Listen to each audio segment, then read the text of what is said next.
Hello.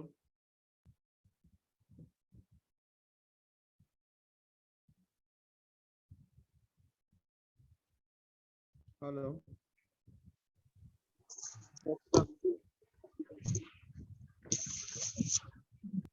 मेरी आवाज आ रही है? Yes sir. जो एक क्वेश्चन बच गया था वो क्या सॉल्व हुआ या फिर नहीं हुआ? सर हुआ है, आप आंसर बता दीजिए ना।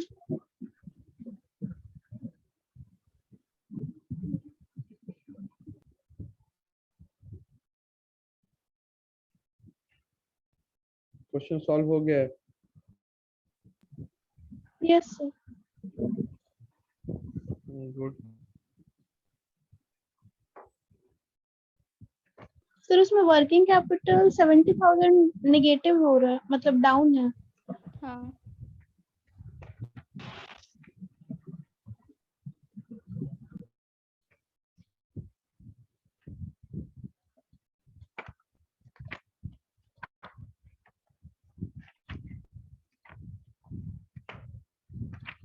क्वेश्चन नंबर 26 था ना? No sir, 25।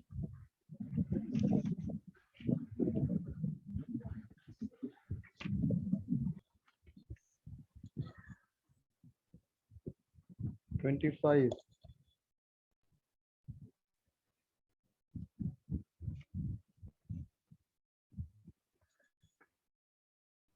Decrease in working capital. एक बार 70,000। इंफॉर्मेशंस बताओगे क्या क्या है? Yes sir. Question number 25। हाँ। Sir assets. Balance sheet of Kiran limited as on 31 March 2012 and 2013, यही है क्या? यस सर 11 और 12 का balance sheet of Kiran limited. Yes sir. हाँ ठीक है, 11 12। तो इसमें decrease in working capital, yes sir, 70,000। ये नहीं, नहीं, 1,10,000 आएगा। 70,000 आया है। 70 ही आ रहा है सर। क्या क्या डाली हैं आप लोग? सर स्टॉक डाले हैं, डेटर्स डाले हैं, कैश डाले हैं, प्रीपेड एक्सपेंस डाले हैं, बैंक ओवरड्राफ्ट डाले हैं, यस सर। और डेटर्स, लाइबिलिटी में क्रेडिटर और cash, bills prepaid, payable. Bank overdraft, trade payables या क्रेडिटर्स प्लस बीपी। अमाउंट में तुम लोग गड़बड़ की हो। डेटर्स कितना है? 60,000 ही 11 में है और 12 में है 40,000। Yes sir. डिक्रीज में जाएगा 20,000। मुस्कान, यस सर।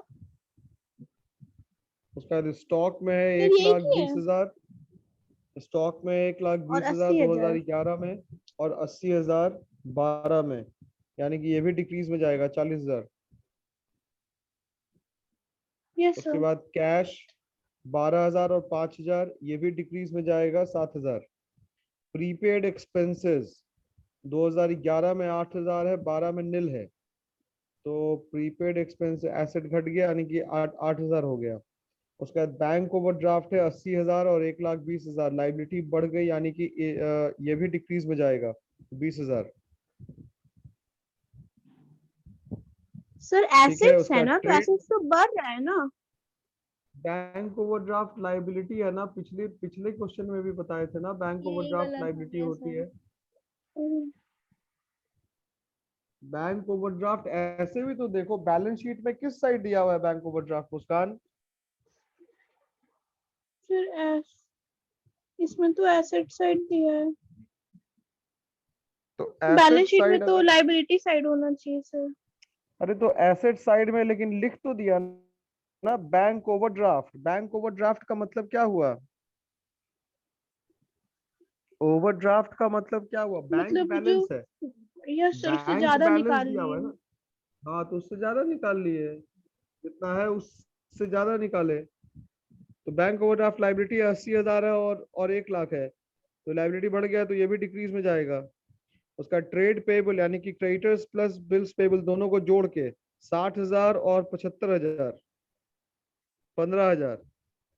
फिर हो गया, एसेट्स में 65,000 और लाइबिलिटी में 35,000, तो 1,10,000 आएगा। हाँ ठीक है। अब इसके बाद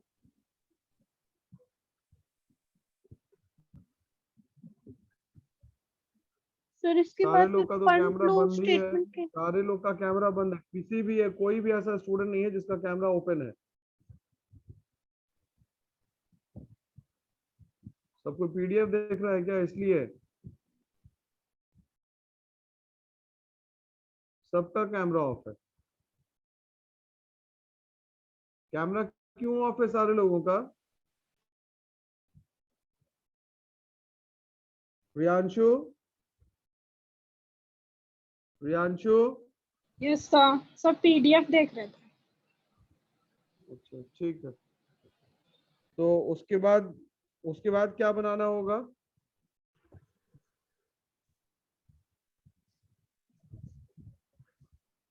हम्म फिर उसके बाद प्रोविजन फॉर टैक्स और प्रोविजन फॉर डिविडेंड बनाए हैं, जबकि वो दिया हुआ है फिर भी बनाए।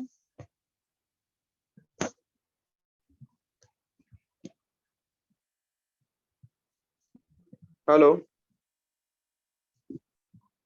फंड्स फ्रॉम ऑपरेशन निकालने के लिए बनाएंगे ना, funds from operation. Yes sir. तो फंड्स फ्रॉम ऑपरेशन कैसे निकलेगा?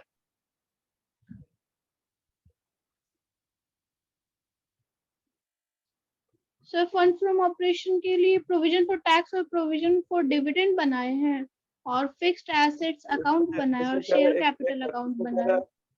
Net profit for the year 2011-12 before tax and dividend दिया हुआ है 63,000। और उसके बाद दिया हुआ provision for tax made during 2011-12 was 23,000 and actual tax paid कितना? 18,000। तो प्रोविजन फॉर टैक्स ये तो ऑलरेडी दिया हुआ है, तो इसको बनाने की तो कोई जरूरत है नहीं। प्रोविजन फॉर नहीं टैक्स सर, मेड बस ड्यूरिंग द लिखे थे ईयर। तो। हाँ, तो वो 23,000 हो गया। proposed dividend for 2011-12 was 15,000 and the payment of uh, proposed dividend for 2010-11 was made in the year 2011-12। तो proposed dividend जो होगा वो 15,000 ये भी जाएगा। और टैक्स का जो वो जो प्रोविजन फॉर टैक्स हम लोग किए तो 23,000 वो भी जाएगा इसमें। और क्या जाएगा? Depreciation charge in current year was 80,000 ये भी जाएगा। उसके बाद bonus shares issued out of share premium, ये बोनस शेयर वाला कोई ट्रीटमेंट नहीं होगा। अब अगर हम लोग आगे बढ़ते हैं, मेरे ख्याल से यही सारा कुछ तो होगा, इसके अलावा तो कुछ और है नहीं। सर 1,43,000 सर है। तो नेट प्रॉफिट तो 25,000 आएगा ना।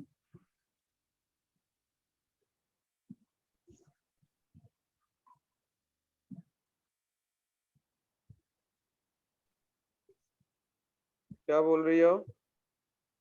सर जैसे दिया हुआ है कि जो प्रॉफिट है वो बिफोर टैक्स और डिविडेंड है, तो इसको तो निकालेंगे ना सर, टैक्स और डिविडेंड को ऐड करके और प्रॉफिट में से माइनस करेंगे। हाँ, तो 25,000 आएगा। Yes sir. तो सर फंड 25,000 फ्रॉम आएगा। ऑपरेशन 1,43,000 आ रहा है। 1,48,000 है।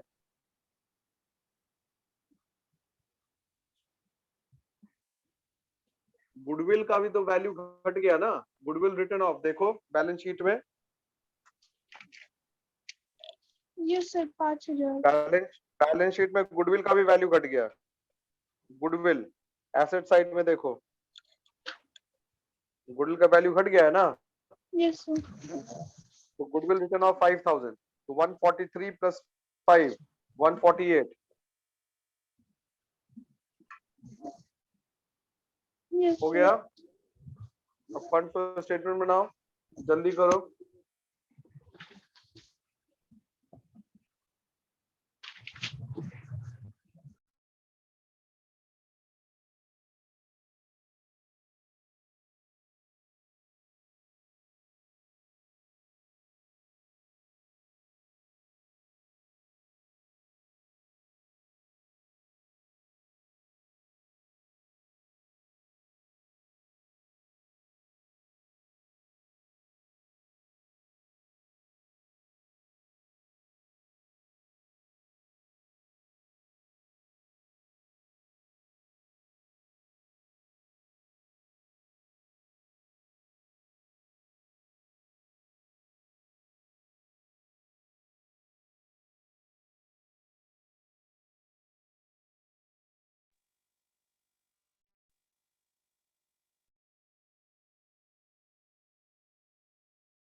Sir, 3,58,000.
Sir,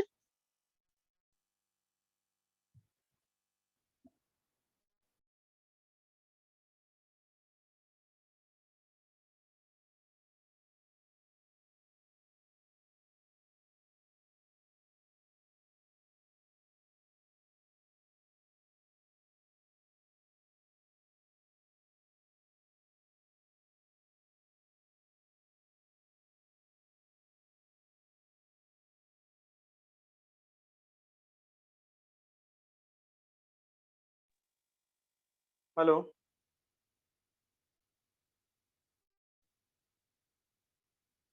hello, yes, sir. आया क्या आंसर? Sir, 3,58,000. दोनों साइड? Yes, sir. आकांक्षा तुम्हारा कितना आ रहा है? सर वही आ गया। पहले मिलाना पड़ेगा ना अब।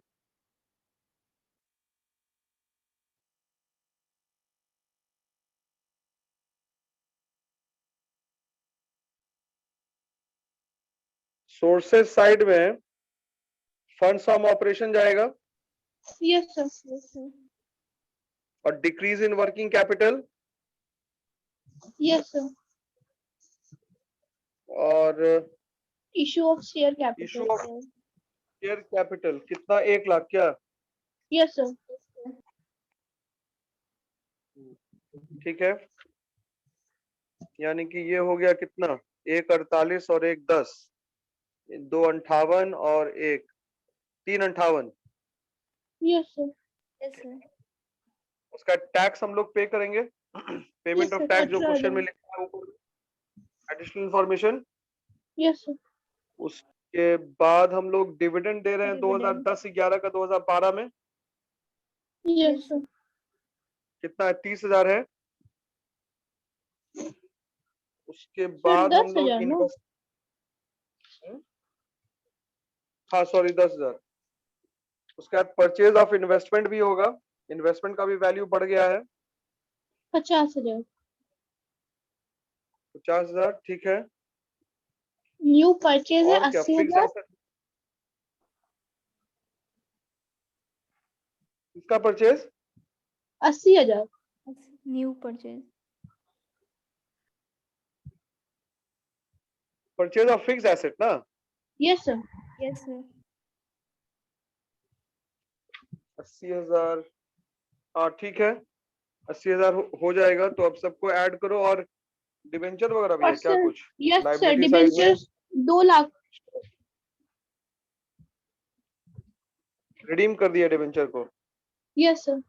2 लाख का।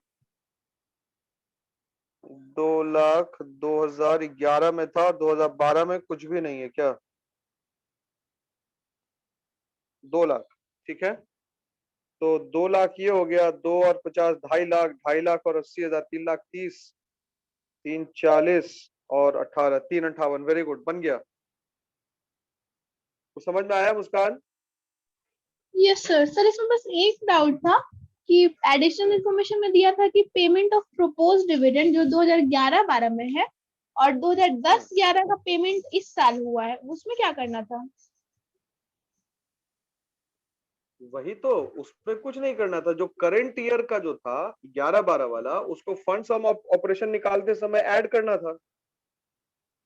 और जो प्रीवियस ईयर वाला था, जो प्रीवियस ईयर का प्रपोज डिविडेंड था, प्रपोज डिविडेंड में होता क्या है कि हम लोग प्रपोज करते हैं इस साल, लेकिन पे करते हैं उसको नेक्स्ट ईयर में, नेक्स्ट ईयर में, ठीक है।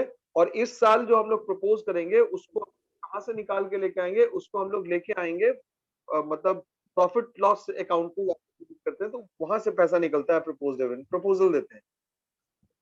तो प्रपोज डिविडेंड, अगर आप फंड सम ऑपरेशन निकालना चाह रही हैं, तो propose dividend of the current year, उसको हम लोग propose dividend of the current year fund सम ऑपरेशन निकालते समय उसको हम लोग ऐड करेंगे। और प्रीवियस ईयर का जो प्रपोज डिविडेंड होगा उसको हम लोग इस साल पे करेंगे। Yes sir. राइट, चलो मेरे को कुछ और भी डाउट है किसी को? कुछ कुछ पूछना है? फंड फ्लो स्टेटमेंट हम लोग बहुत क्वेश्चन बनाए इसके ऊपर, लगभग 17-18 क्लास हो गया होगा इसमें क्या? Yes sir.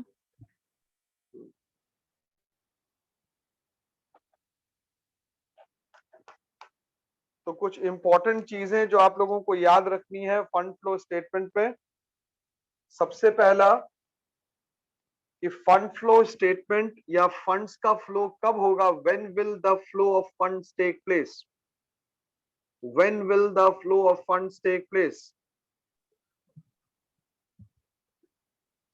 मेरा सवाल है आप लोग से, when will the flow of funds take place? जब एसेट्स और लायबिलिटी बाकी दोनों सारे तैयार है। दो अपोजिट जब नेचर के अकाउंट। वेरी गुड वेद, वेद का आंसर एकदम क्लियर है कि जब दो अपोजिट नेचर का अकाउंटिंग आइटम हो तो फंड का फ्लो होगा। अगर एक करंट है दूसरा नॉन करंट है तभी फंड का फ्लो होगा, वरना फंड का फ्लो नहीं होगा। अभी आप देखिए इसी क्वेश्चन में जो हम लोगों ने क्वेश्चन सॉल्व किया था, उस क्वेश्चन में, क्वेश्चन नंबर 25 में, उसमें लास्ट वाला जो अगर आप देखेंगे जो हमारा एडजस्टमेंट्स है, उसमें देखिए bonus shares were issued, bonus shares were issued out of security premium. Security premium से हमने बोनस शेयर इशू किया। तो सिक्योरिटी प्रीमियम, इसको हमने कहीं लिखा क्या मुस्कान? Did you notice? तुम्हारा ये सवाल होना चाहिए था कि सर ये सिक्योरिटी प्रीमियम से जो बोनस इशू किए इसका कोई ट्रीटमेंट क्यों नहीं हुआ कहीं? सर क्योंकि ये पहले से रिजर्व बना हुआ था, उसमें से निकला। हाँ, तो इसके पीछे लॉजिक ये नहीं है, इसके पीछे लॉजिक ये है कि यहाँ पे कोई इनका फ्लो ही नहीं है, इसलिए। अब आप पूछेंगे फंड फ्लो क्यों नहीं हुआ? क्योंकि जो सिक्योरिटी प्रीमियम है वो भी कैपिटल नेचर का है, वो भी फिक्स्ड नेचर का है, लॉन्ग टर्म नेचर का है। और जो शेयर्स इशू करते हैं वो भी लॉन्ग टर्म नेचर का है, तो दोनों नॉन करंट हो गया, दोनों नॉन करंट लायबिलिटी हो गई, इसलिए फंड का फ्लो तो होगा ही नहीं, यहाँ पर कोई फंड का फ्लो नहीं होगा, इसलिए इसको नहीं लिखा गया।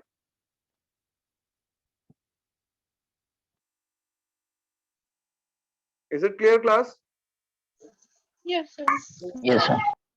ठीक है, जो दूसरा सवाल जो आप लोगों को समझना है, schedule of working capital changes, schedule of working capital changes, इस schedule of working capital changes में नॉन करंट एसेट और नॉन करंट लायबिलिटी को नहीं लिखा जाता है, नॉन करंट एसेट और नॉन करंट लायबिलिटी को नहीं लिखा जाता है। Am I clear? Schedule of working capital changes में नॉन करंट एसेट और नॉन करंट लायबिलिटी को नहीं लिखा जाता, तो लिखा किसको जाता है? करंट एसेट्स को और करंट लायबिलिटी को लिखा जाता है, करंट एसेट को और करंट लायबिलिटी को लिखा जाता है। क्लियर हुआ? यस और no? Yes, Yes, sir. sir. Yes, sir. ठीक है। Another important thing that one should note is कि जैसे हम लोग क्या करते हैं, अब थोड़ा कुछ इन्फ्रेंसेस हम लोग ड्रॉ करें। हम लोग जब schedule of working capital changes बना रहे होते हैं, तो उस schedule of working capital changes में अगर आप देखिएगा तो हम लोग क्या करते हैं कि अगर मान लीजिए ये करंट एसेट्स है, अगर मान लीजिए ये करंट एसेट्स है, ये करंट ईयर है और ये प्रीवियस ईयर है, यहां पे इंक्रीज है, यहां पे डिक्रीज है। अब ये कंक्लूजन बता रहे हैं कि इतना क्वेश्चन सॉल्व करने के बाद, ताकि आगे चीजें और सिंपल हो सके। अगर करंट एसेट का करंट ईयर का वैल्यू प्रीवियस ईयर से बड़ा है तो हम लोग इंक्रीज में लिख देते हैं। बोलते जाओ यस और no. Yes, sir. Yes, sir. लिखते हैं। आखिर ऐसा क्यों लिखते हैं? सिर्फ लिख देते हैं से काम नहीं चलेगा। ये क्यों लिखते हैं, इसका जवाब मुझे चाहिए। क्यों लिखते हैं ऐसा? इंक्रीज साइड क्यों लिख देते हैं? क्योंकि एसेट्स बढ़ अच्छा, रहा है। ये प्लस और माइनस किस, क्या प्लस हो रहा है और क्या माइनस हो रहा है? ये प्लस माइनस किस चीज को इंडिकेट कर रहा है? Increase in asset and decrease in Increase in asset. एकदम नहीं, ये इंक्रीज और डिक्रीज हो रहा है वर्किंग कैपिटल। ये प्लस साइन शो कर रहा है increase in working capital, minus sign show कर रहा है डिक्रीज इन वर्किंग कैपिटल। क्योंकि ये तुम लोग बना क्या रहे हो? We are preparing schedule of working capital changes. तो ये जो करंट एसेट में इंक्रीज डिक्रीज होता है, उसकी वजह से क्या इफेक्ट होता है? वर्किंग कैपिटल होता है। तो करंट एसेट का हम लोग प्रीवियस ईयर और करंट ईयर का जो वैल्यूज रहता है उसको कंपेयर करके ये जानने की कोशिश करते हैं कि करंट एसेट का वैल्यू ज्यादा और कम होने से हमारा वर्किंग कैपिटल पे क्या इफेक्ट पड़ रहा है, उसको हम लोग जानने की कोशिश करते हैं। Getting the point class? Yes, sir. Yes, sir. Yes, sir.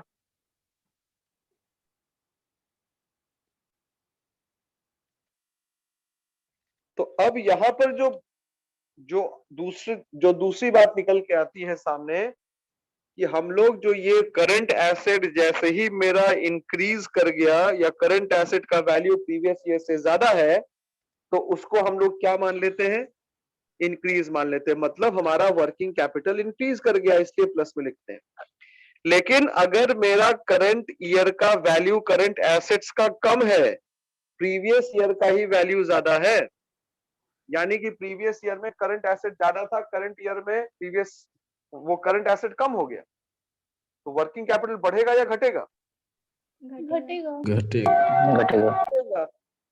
तो इसलिए डिक्रीज में लिखाएगा, इंक्रीज में नहीं लिखाएगा। क्लियर है? Yes. इन सबको ऐड करके या आपने निकाल लिया करंट एसेट। अब क्या है, उसी तरीके से करंट लायबिलिटी में आइए। अगर करंट लायबिलिटी, ये लायबिलिटी है, ध्यान रखिएगा, अगर करंट लायबिलिटी करंट ईयर में प्रीवियस ईयर से ज्यादा है, तो हमारा वर्किंग कैपिटल क्या हो जाएगा, डिक्रीज कर जाएगा। जब लायबिलिटी बढ़ेगी, तो वर्किंग कैपिटल क्या होगा, डिक्रीज। डिक्रीज होगा। डिक्रीज होगा। तो इसलिए इसको कहां लिखेंगे, माइनस में लिखते हैं, प्लस में कुछ नहीं होगा।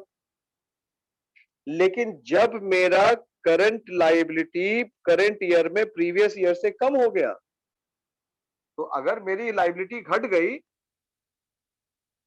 तो मेरे पास वर्किंग कैपिटल पहले के मुकाबले क्या हो जाएगा, ज्यादा हो जाएगा, इंक्रीज हो जाएगा। इंक्रीज हो जाएगा, इसलिए इंक्रीज में लिखते हैं। अब इसको भी ऐड कर देते हैं। चीजें आ रही है समझ में?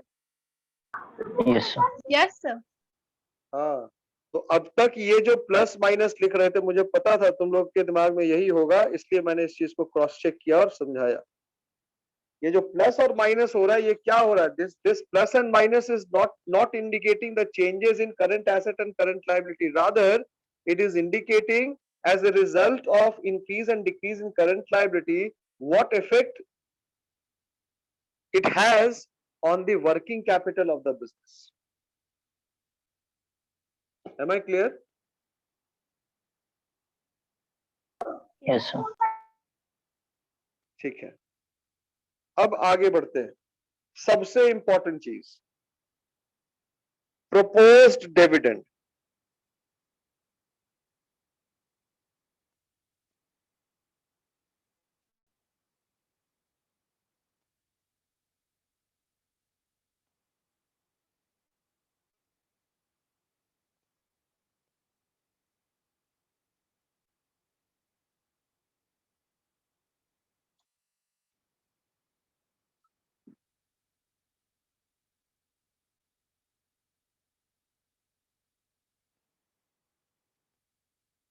क्या लिख रहा है, proposed dividend of current year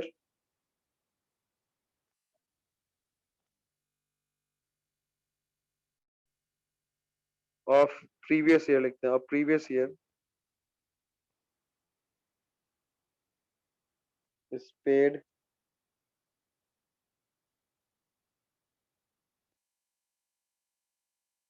in the next year। समझ में आया?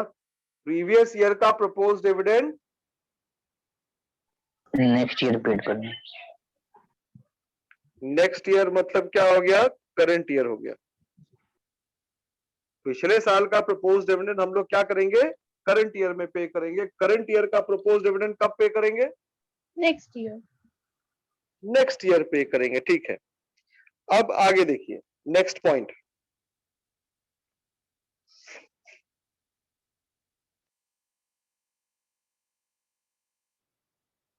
proposed dividend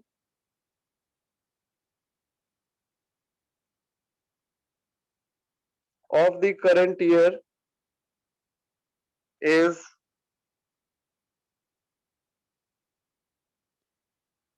added to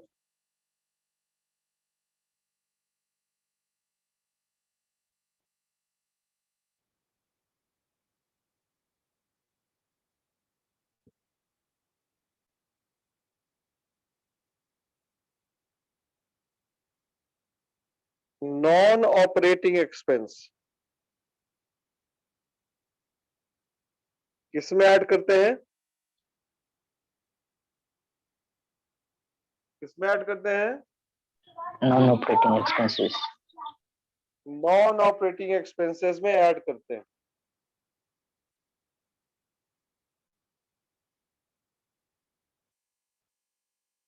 और ये नॉन ऑपरेटिंग एक्सपेंसेस कहा जाता है, fund from operation. Funds from operation. ठीक है, उसके बाद क्या है,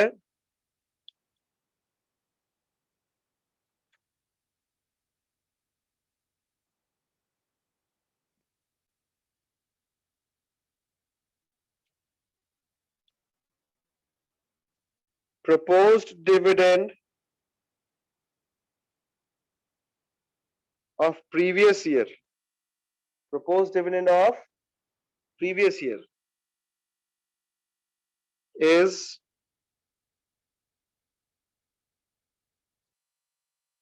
shown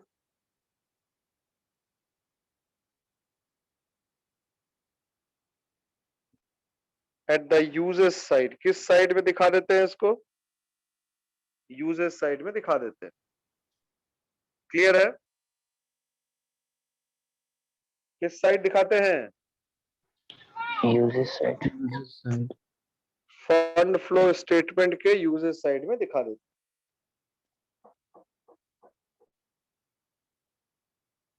क्लियर? आगे बढ़ते हैं.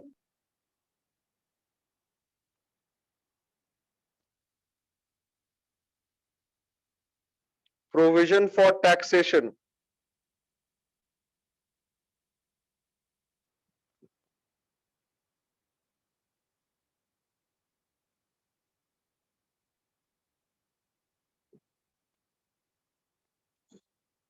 Provision for क्या? Taxation. पहला इसके बारे में point. If it appears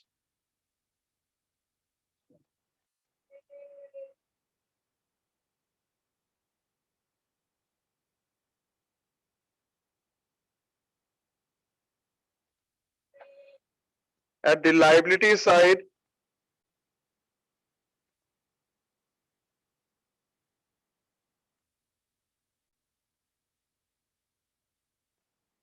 under the head current liability,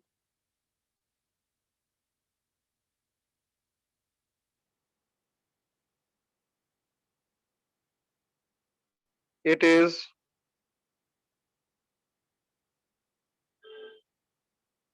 treated as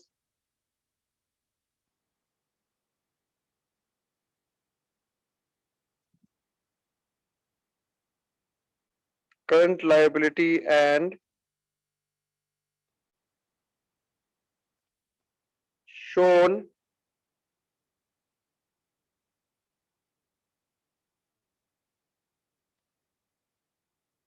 in the schedule of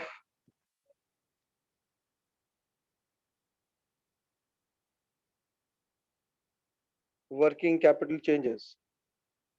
Clear है? Yes, sir.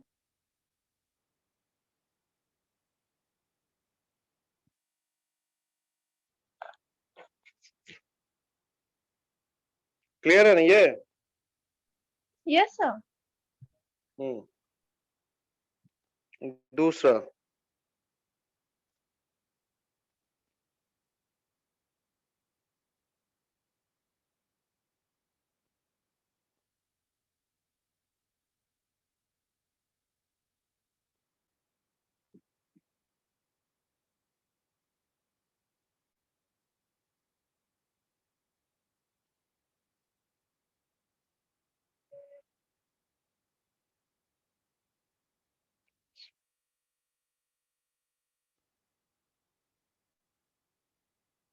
या इसको और सिंपल कर दे.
ये लाइन समझ में आई कि जैसे ही किसी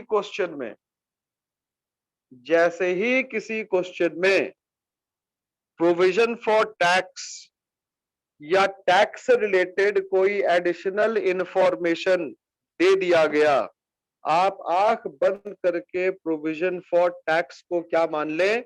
नॉन करंट लायबिलिटी मान लें। Is it clear? Yes. Yes, sir. ठीक है।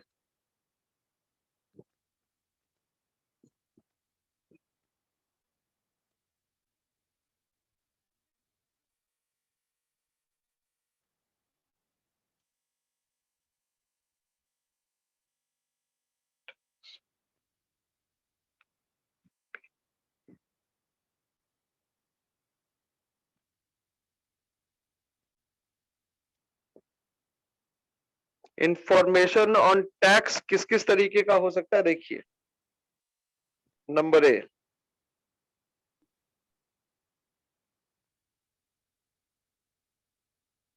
Provision for tax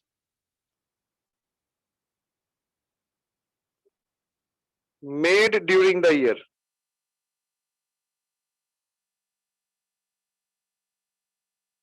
Made during the year. दूसरा क्या हो सकता है?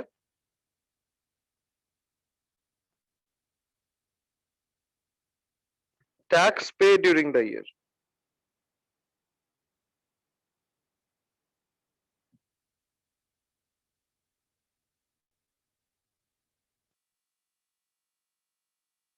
ठीक है। Under both these situations,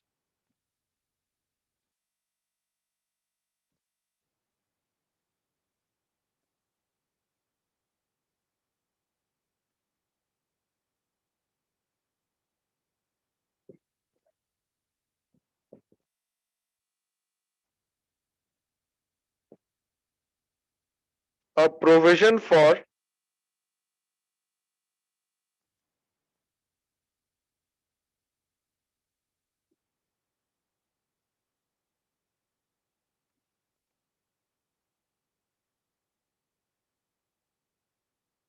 दोनों ही परिस्थितियों में प्रोविजन फॉर टैक्सेशन अकाउंट बनता है। कौन सा अकाउंट बनता है? Provision for taxation account.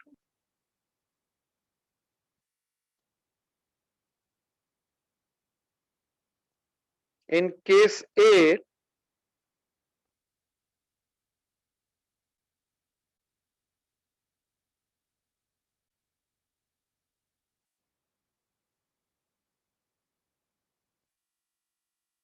the balancing figure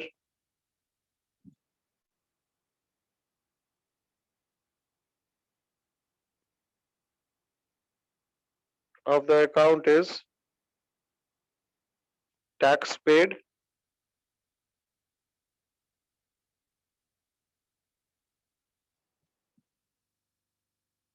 in case B,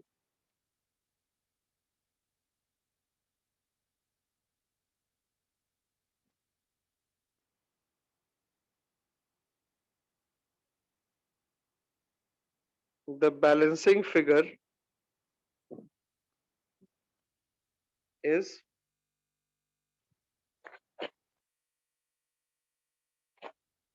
Provision for tax.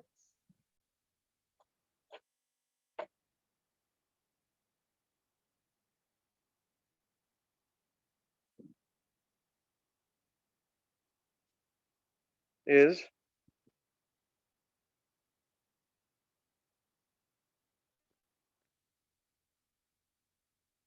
provision for tax.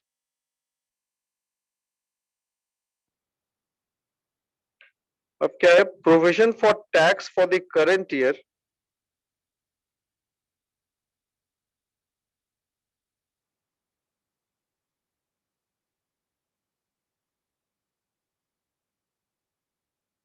is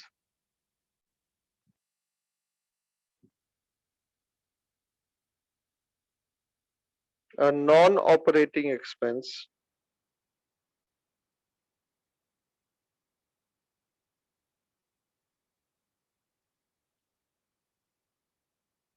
and hence is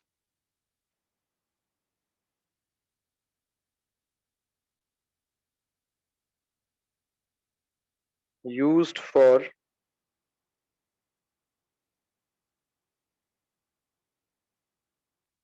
calculating profits from operation.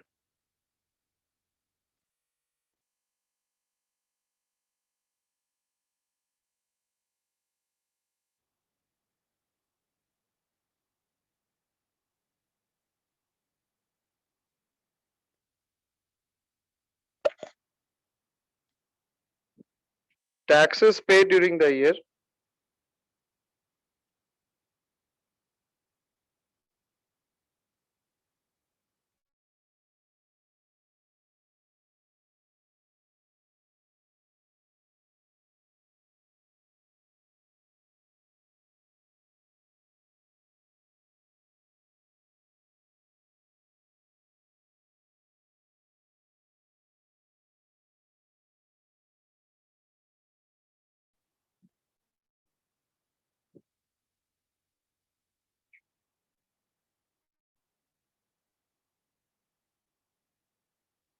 at the user's side of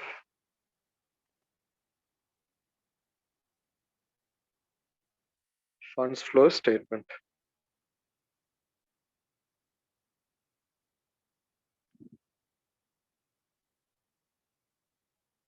clear है?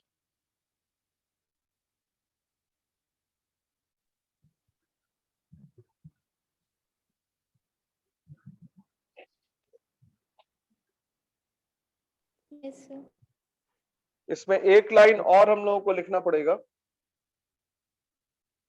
Any change in a non-current asset or non-current liability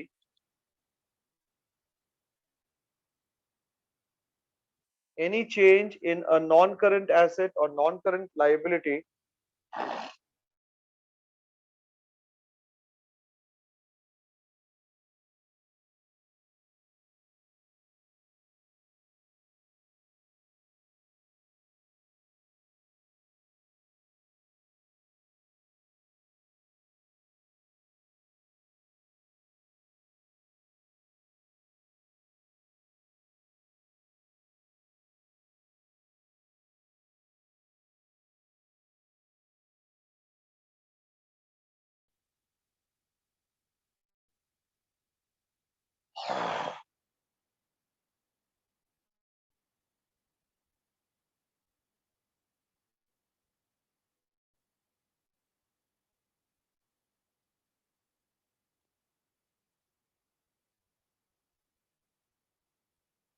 ये concept clear है तुम लोगों को?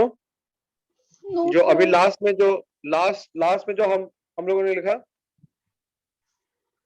No, sir. नहीं समझ में आया. इसका एग्जाम्पल यही था. सपोज करो कि example a building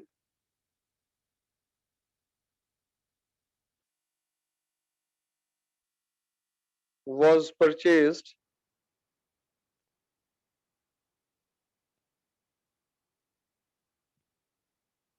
for rupees 50 lakhs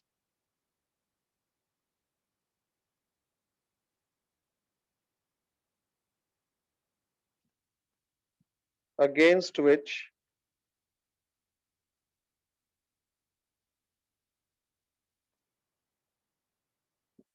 company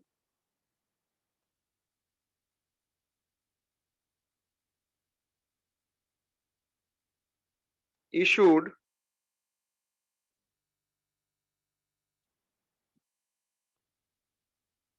equity shares.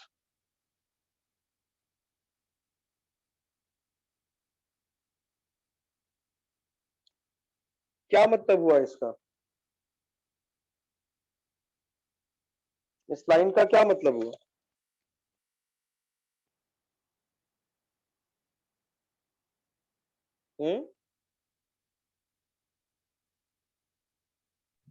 फिर मतलब कंपनी ने शेयर्स को इशू किया और जो पैसा मिला उससे बिल्डिंग परचेज किया. ऐसा नहीं हुआ. A building was purchased for rupees 50 lakhs, ठीक है, against which the company issued equity shares. मतलब ये हुआ कि बिल्डिंग जिससे खरीदा गया उसको कंपनी ने शेयर दे दिया। अगर मैंने मुस्कान से बिल्डिंग खरीदी तो मैंने मुस्कान को कैश नहीं दिया, मैंने मुस्कान को अपने कंपनी का शेयर इशू कर दिया, राइट। तो अब आप देखिए, इसके लिए जब आप जर्नल एंट्री पास करेंगे तो मैं बिल्डिंग खरीद रहा हूं, मेरे पास बिल्डिंग आ रही है, तो एंट्री क्या हो गई,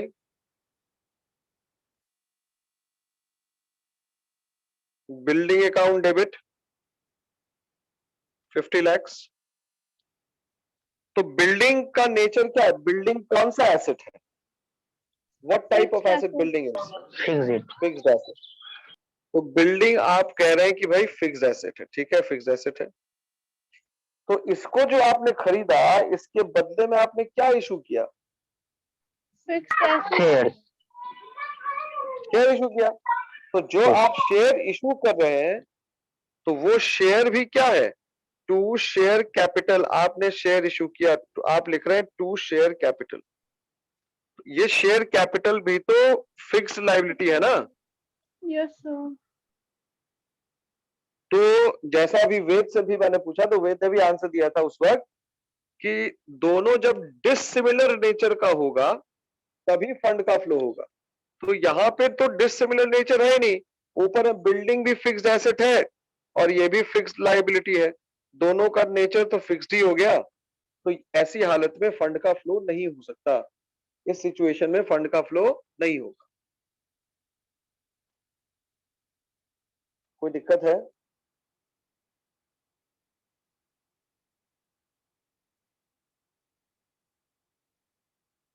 कोई दिक्कत है?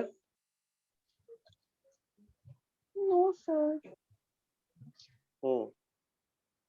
लेकिन वही अगर issue of shares for cash होता, अगर issue of shares for cash होता,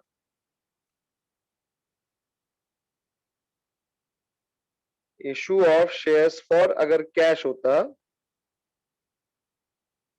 तब क्या होता क्लास, तब 50 लाख। करंट एसेट्स हो जाता, तो इसमें flow वेरी गुड, होता। करंट एसेट हो जाता। तो यहाँ पे कैश अकाउंट आता, कैश आता बिजनेस के पास से, भले ही उसके बदले में उसने शेयर कैपिटल दिया है। तो यहाँ पे 50 लाख लिख देते, यहाँ पे 50 लाख, मतलब क्या हो गया कि एक जो है वो करंट एसेट हो गया ये, और ये फिक्स लायबिलिटी है। तो एक का नेचर करंट है, दूसरे का नेचर फिक्स्ड है, तो यहाँ पे फ्लो ऑफ फंड्स होगा। और अभी लास्ट क्वेश्चन में ही तुम देखो, तुमने 1 लाख ही लिखा, यस सर। लिखा ना 1 लाख, हाँ। यस।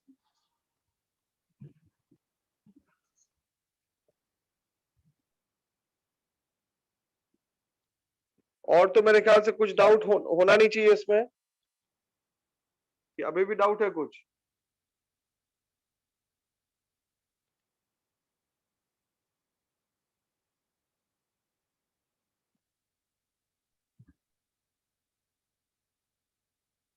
अब हम फंड फ्लो स्टेटमेंट के ऊपर तुम लोगों का एक मार्क्यू लेंगे। फंड फ्लो स्टेटमेंट के ऊपर आप लोगों का एक मार्क्यू लिया जाएगा, तो आप लोग प्रिपेयर होके रहिएगा। Is it clear class? Yes sir. क्या कब होगा सर? इसी मंथ में हो जाएगा। आज क्या 21, आज 20 तारीख हो गई ना, मेरे ख्याल से सैटरडे, ट्यूसडे को ले लेंगे। ट्यूसडे इज 25th, हाँ 25th।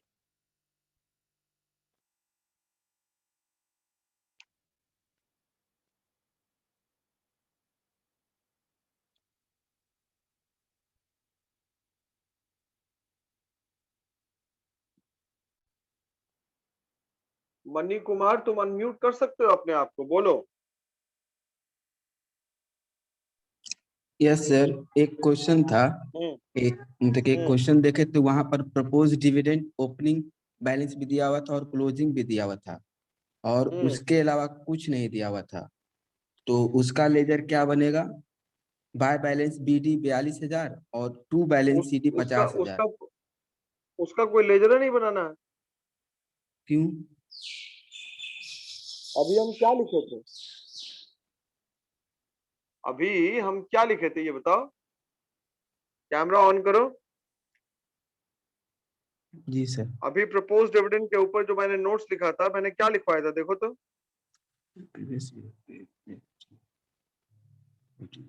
पहले कैमरा ठीक करो। Yes sir. देखो तो क्या लिखे थे। मतलब प्रीवियस ईयर का प्रपोज जो डिविडेंड के रहेगा ऊपर क्या लिखा? अमाउंट वो इस ईयर पेड होगा, हाँ, और जो करंट ईयर का और जो अमाउंट रहेगा वो नॉन ऑपरेटिंग एक्सपेंसेस में जुड़ जाएगा, मतलब कि फंड फ्रॉम ऑपरेशन में। हो गया, तो यही तो काम करना है। इसका नहीं बनेगा? समझ गए? तो सर एक जगह अरे बना, नहीं बनेगा। तो वहां पर आंसर भी दिया हुआ था उसका, बना दिया था, उसका लेजर बना हुआ था, उसमें लेजर बना हुआ था लेजा बना दो। लेजा बना के क्या किया था? जो 8,000 का डिफरेंस अमाउंट आया, क्या किया उसका? वहां पर सर क्या क्या कहते हैं, क्रेडिट साइड में बाई PL अकाउंट 50,000 कर दिया, और डेबिट साइड में टू बैंक 42,000 कर दिया, और टोटल 92 हो गया था 1000। वही ना, वो जो करंट ईयर का है वो कहाँ जाएगा एडजस्टमेंट में? प्रॉफिट लॉस अकाउंट में चला गया वो। तो हम भी तो वही काम कर रहे हैं, नॉन ऑपरेटिंग एक्सपेंस मान के उसको ऐड कर रहे हैं वहां पर। जी सर। हम भी तो वही काम किए। Current year. जी। यस, थैंक हाँ, यू। Yes sir. देख लो। अब जैसे तुम बोल रहे हो, क्या बोल रहे हो? प्रीवियस ईयर का कितना दिया हुआ है? प्रीवियस ईयर का 42,000 ओपनिंग बैलेंस तो 2000। ओपनिंग बैलेंस प्रपोज डिविडेंड का हमेशा क्रेडिट बैलेंस होता है। क्रेडिट बैलेंस, तो यस सर। बैलेंस, हाँ, बैलेंस बीडी यहाँ पे लिख दिए। कितना 42। दिया हुआ है बताओ? 42,000। ठीक है। Yes sir. अब करंट ईयर का कितना दिया हुआ है? 50,000।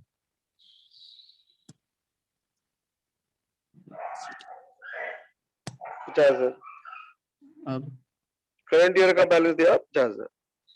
तो क्या बताए कि जो प्रीवियस ईयर वाला होगा उसको करंट ईयर में पे करेंगे। तो करंट ईयर में पे करेंगे तो यहां लिखेंगे टू बैंक। जी सर। लिखेंगे। यस सर, प्रीवियस ईयर और करंट ईयर में कर दिए। पे कर दिया, करंट ईयर में 42,000 हो गया। अब यस। ये जो CD 50,000 है, ये CD कहां से आया? ये PL अकाउंट में यहाँ पे क्रिएट कर दिए, PL अकाउंट। बैलेंस करने के बाद 50,000। ये बैलेंसिंग फिगर आ जाएगा ना सर, कि नहीं? क्या चीज बैलेंसिंग फिगर आएगा? 50,000 जो अभी कोई PL अकाउंट बैलेंसिंग फिगर नहीं आएगा। बैलेंसिंग फिगर कैसे आएगा?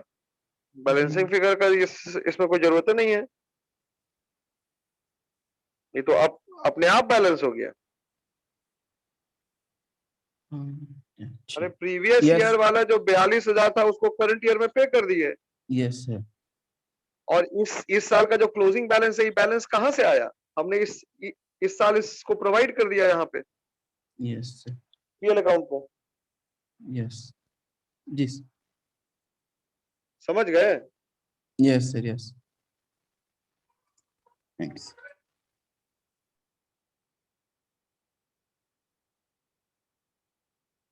और बताइए, और कहीं किसी को कोई डाउट है तो बोले। Sir accumulated depreciation. हाँ, एक्यूमुलेटेड डेप्रिसिएशन में क्या होता है?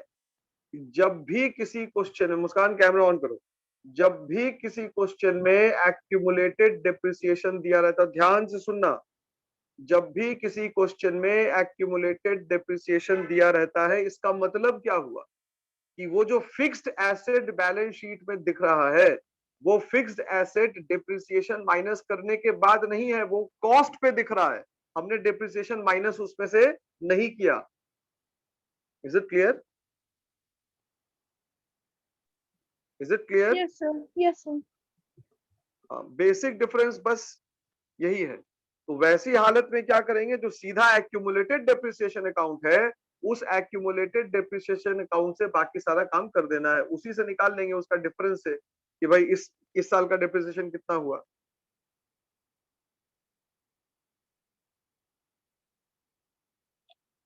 बस ये लाइन याद रखना कि जब भी क्वेश्चन में प्रोविजन फॉर डेप्रिसिएशन दिया रहे मुस्कान या एक्यूमुलेटेड डेप्रिसिएशन दिया रहे, दोनों सेम है।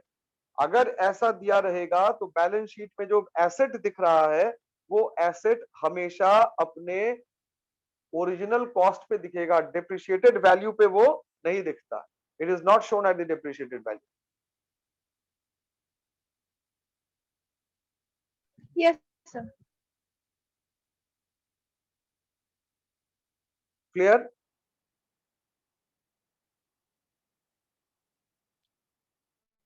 चलो ठीक है, नेक्स्ट सोचे थे कैश फ्लो आज से ही स्टार्ट करेंगे, लेकिन नेक्स्ट क्लास से कैश फ्लो हम लोग स्टार्ट करेंगे, ठीक है?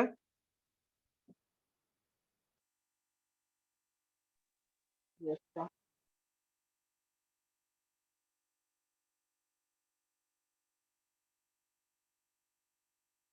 कुछ और कहीं किसी को कोई दिक्कत है तो आप मुझसे पूछ सकते हैं, anywhere, any doubt you have, you may raise your doubts.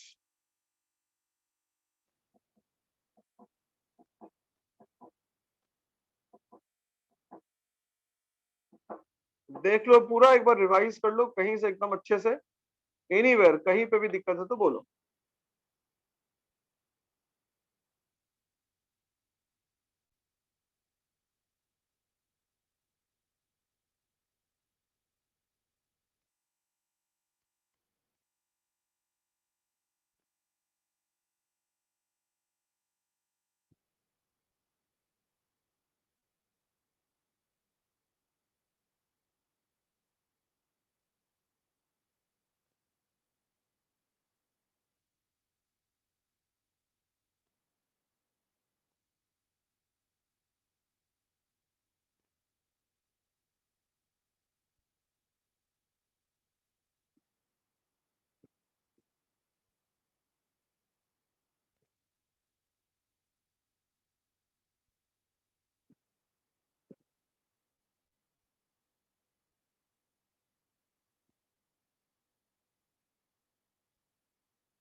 एक क्वेश्चन लिखो तो, 2011-12, 31 मार्च 11 और 31 मार्च 2012, 2 साल है, 2 years आर गिवन। उसमें लिखो फिक्स्ड एसेट्स 2011 में 2 लाख और 2012 में 2.5 लाख, 2,50,000। नीचे लिखो एक्यूमुलेटेड डिप्रिसिएशन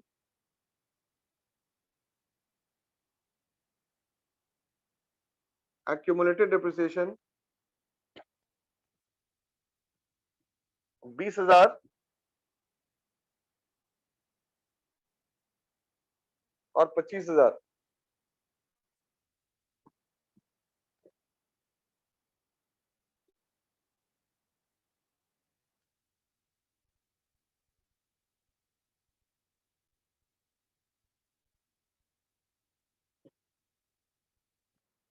उसके बाद देखो, a piece of machinery, a piece of machinery costing rupees 10,000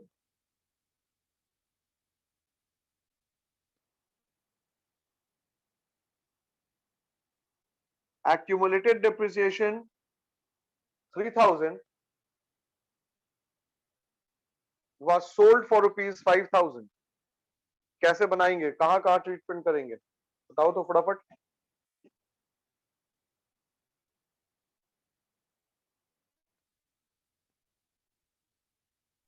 तो वो नेटवर्क इशू था थोड़ा, 2012 और 13 है सर। 11-12 बाबू। Okay sir.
बनेगा?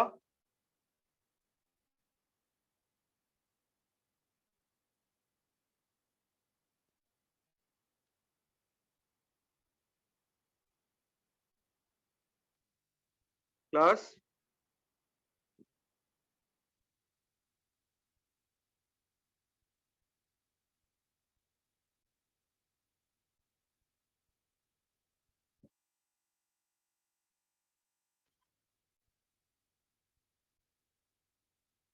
nobody is answering. ट्राई करते हैं सर।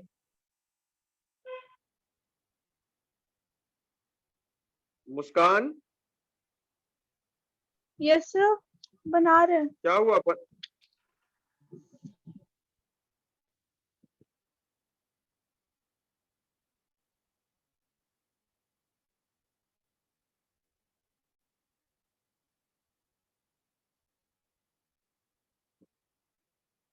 चलो ठीक है, तो इसको तुम लोग बना के लाना, राइट? हम लोग नेक्स्ट क्लास से स्टार्ट करेंगे, ठीक है सर क्लास? इसमें टू फिक्स्ड एसेट्स नया परचेज हो रहा है 33,000 का। कैसे निकाली? फिर पहले मशीनरी अकाउंट बना है तो उसमें टू बैलेंस 10,000 और by balance BT 5,000, by loss 2,000 और बाय डेप्रिसिएशन 3,000। और फिर प्रोविजन फॉर डेप्रिसिएशन अकाउंट बना है तो उसमें टू बैलेंस 20,000, बाय नहीं टू बैलेंस 25,000, बाय बैलेंस 20,000 और मशीनरी में 3,000 का डेप्रिसिएशन था, इसको लिए तो पीएल अकाउंट में 8,000 रुपए आ गया।